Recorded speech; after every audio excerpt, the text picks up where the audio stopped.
Барлықтарыңызға сәлем, менің сүйікті оқырмандарым. Менің каналыма қош келдіңіздер.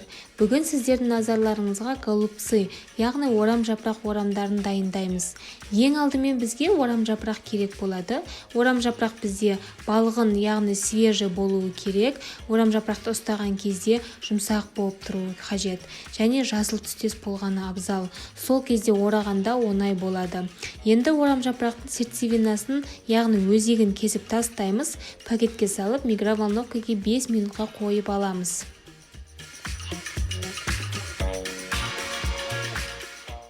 Содан кейін 2 дана пиязды майдалап тураймыз, немесе блендерден өткіземіз. Мен блендерден өткіздім, сол кезде начинка жұмсақ болып шығады. Тартылған еттің үстіне күріш саламыз, пияз саламыз. Күріш менде жартылай піскен, дәмқоздар, тұз себеміз. Барлығын жақсылап араластырамыз.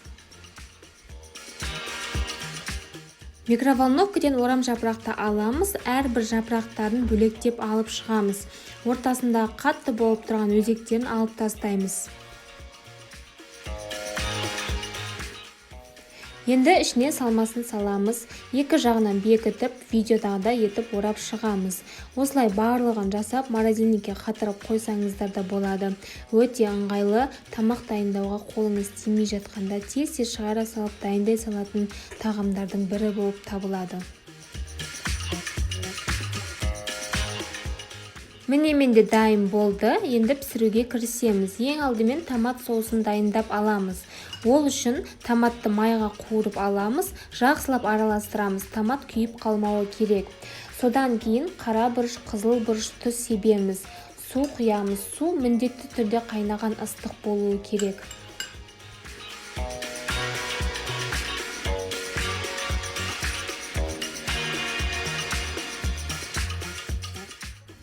Қазанға 50 грамм су құямыз. Су ол орам жапырақтың күйіп қалмас үшін.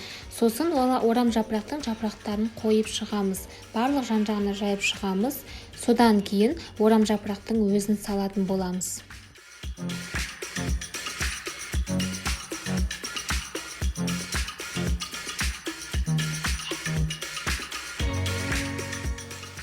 Орташалап кесілген сәбіз, картоп саламыз.